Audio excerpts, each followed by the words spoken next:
Assalamualaikum warahmatullahi wabarakatuh. Bismillah walhamdulillah. Wassalatu wassalamu ala rasulillah sayyidina wa maulana Muhammad ibn Abdullah wa ala alihi wa sahbihi wa man walah wa la hawla wa la quwwata illa billah. نوينا تعلم وتعليم والنفع والانتفاع والمذاكرة والتذكير والإفادة والاستفادة والحث على تمسك بكتاب الله وسنة رسوله والدعاء إلى الهدى والدلالة على الخير ابتغاء وجه الله ومرضاته وقربه وثوابه من الله تعالى. قال المصنف رحمه الله ونفعنا به وعلمكم في الدارين آمين. Wa qauluhu sallallahu alaihi wasallam ma halaka mru'un arafa gadrah.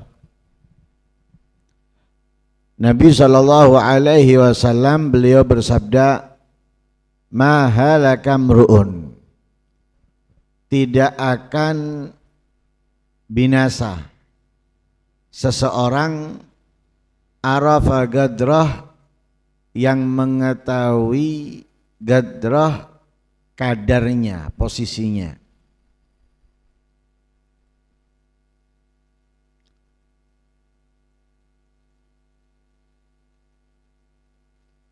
Ketika seseorang mengetahui kedudukan dan posisinya di dalam segala sesuatu, pastinya ia akan tetap berada di dalam sesuatu tersebut. Bahkan bisa meningkat, naik ke yang lebih tinggi, yang lebih istimewa dari apa yang ia ada di dalamnya. Karyawan, ketika ia mengetahui posisinya sebagai karyawan, menjalankan sebagaimana semestinya yang ia jalankan, tidak melonjak, tidak melebihi batas dari tugasnya, maka ia akan tetap sebagai karyawan. Justru dengan perbuatannya bisa naik jabatan, ke tingkatan yang setelahnya, karena dinilai profesional di dalam menjalankan tugas-tugasnya. Akan tetapi bila si karyawan tersebut itu melebihi daripada batasnya sebagai karyawan, seakan-akan ia bosnya atau atasan daripada yang di bawah, yang sebanding dengannya, maka tidak akan lama ia akan berada di tempat itu. Antara diturunkan jabatannya atau dipecat. Begitu juga kita di hadapan Allah Subhanahu wa ta'ala. Ketika kita mengetahui batasan kita, yaitu sebagai hambanya Allah, bagaimana seharusnya kita jalankan kewajiban kita kepada Allah Subhanahu wa ta'ala.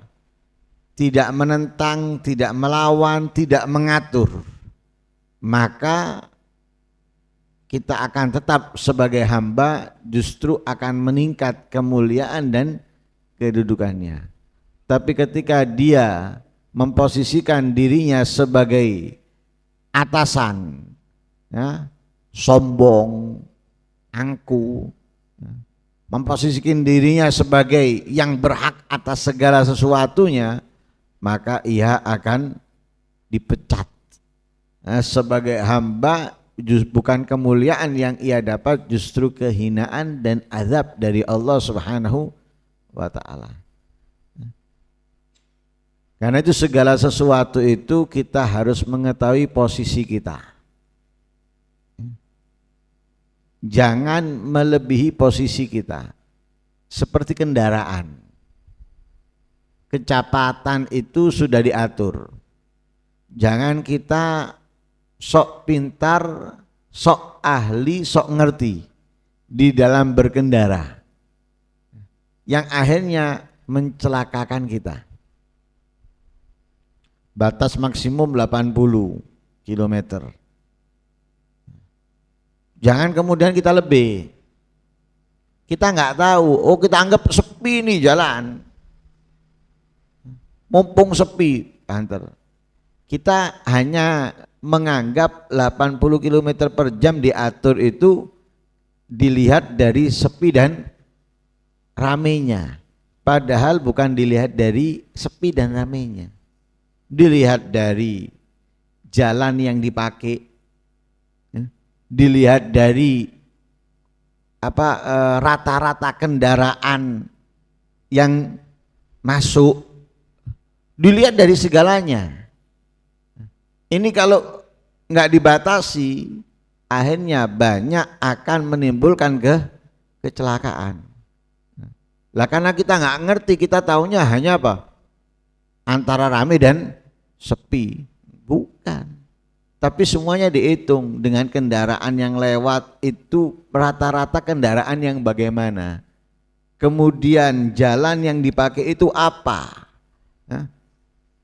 Amannya itu di berapa? Itu sudah dihitung semuanya. Bukan hanya dipasang nominal 80, 100, bukan. Lah ketika kita nggak melebihi batas aman, insya Allah bisa keluar dari jalan tersebut dengan keadaan selamat bahkan sampai tujuan. Tapi kalau nggak ngikuti yang ada, melebihi, ya amblas. Bukan hanya dia, tapi juga menyelakakan orang lain. Naudzubillah min dzalik. Karena itu kita harus tahu posisi. Yang tahu posisi akan selamat, bahkan akan beruntung. Tapi yang nggak tahu posisi, dia akan binasa, dia akan hancur. Ada lagi yang mengartikan mahala kamrun arafa gadrah. Orang itu kalau berlebihan dengan sesuatu dia akan hancur. Mengejar sesuatu yang tidak mampu dia capai, maksa, akan binasa. Lah kebanyakan orang yang berusaha melebihi kemampuannya itu dalam mencari rezeki, dalam mengejar dunia. Ini nggak ada orang yang mampu mencapainya, meraihnya. Karena apa? Berada di dalam aturan tidak akan mungkin lebih. Lah ketika kita ambisi untuk mengejarnya, menghabiskan segalanya untuk itu, kita nggak akan mendapatkan apapun. Yang ada akan mendapatkan kehinaan. Na'udzubillah min dzalik.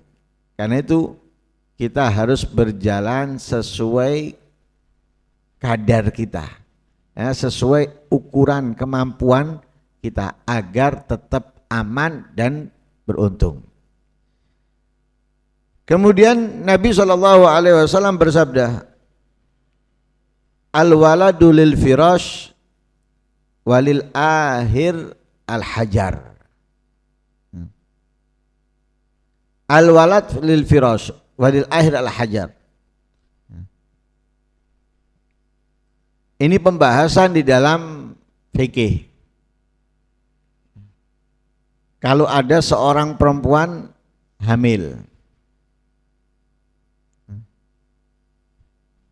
lah kemudian anaknya itu anaknya siapa?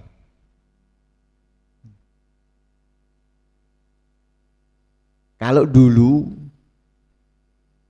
ada beberapa orang yang menikah dalam keadaan hamil. Kalau sekarang lebih banyak. Bahkan naudzubillah min dzalik menjadi hal yang biasa. Hamil dulu sebelum nikah. Kenapa? Bebas. Mau kemana, mau diajak kemana, mau menginap atau pulang. Sehingga hal tersebut ini hal yang biasa untuk akhir zaman. Naudzubillah min dzalik. Lah masalahnya sekarang, kalau hamil duluan itu anaknya siapa?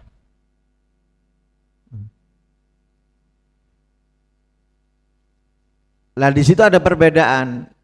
Ya pernah terjadi di zaman Nabi. Pernah terjadi di zaman Nabi.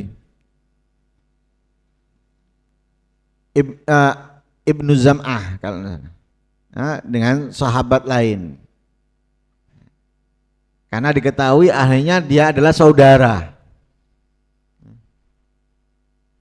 Yang dikiranya orang lain, yang dikiranya orang lain ternyata saudara. Ya karena mungkin menikah tanpa diketahui keluarganya, menikah tanpa diketahui keluarganya sehingga nggak tahu kalau ini adalah saudara. Lah akhirnya Nabi memberikan keputusan untuk mereka berdua ini, al-walad lil firash. Anak itu bagi pemilik firash. Artinya apa? Yang memiliki istri tadi itu, artinya memiliki hak untuk bersetubuh. Ini kata samaran. Ya. Nabi SAW menggunakan firash. Firash itu kan artinya kasur. Jadi anaknya itu anaknya yang punya kasur. Maksudnya apa? Yang punya hak menyetubuhi perempuan tersebut. Artinya apa? Suaminya. Yang dimaksud adalah suaminya. Siapa suaminya? Ya situ yang anak ini milik punya suaminya berarti. Karena memang kan anak itu kan nisbatnya ke bapak bukan ke ibu. Anak ini milik suaminya. Lah karena anak itu tidak bisa milik orang lain kecuali yang punya hak menafikannya. Menafikan dengan mengatakan apa? Aku bersumpah, aku bersaksi bahwa anak ini bukan anakku. Itu terjadi kepada apa? Permasalahan seperti perempuan yang hamil duluan, yang menikahi nggak tahu kalau si perempuan ini hamil. Nah, masalahnya harus dinafikan, ya ada kalanya harus dinafikan. Kenapa? Tujuannya untuk menjadi wali. Siapa yang berhak menjadi wali? Ya, untuk anak tersebut atau anak ini berhak menerima warisan atau tidak. Karena itu ada kalanya wajib dinafikan. Wajib dinyatakan bahwa ini bukan milik anakku. Ada kalanya nggak wajib dinisbatkan anak ini ke dia. Nah, itu pembahasan di dalam ilmu fikih. Walhasil intinya Nabi mengatakan al-walad lil firash walil akhir al-hajar. Yang berzina dengannya al-hajar. Artinya apa? Ya, mendapatkan hukuman, ya, dilempar batu.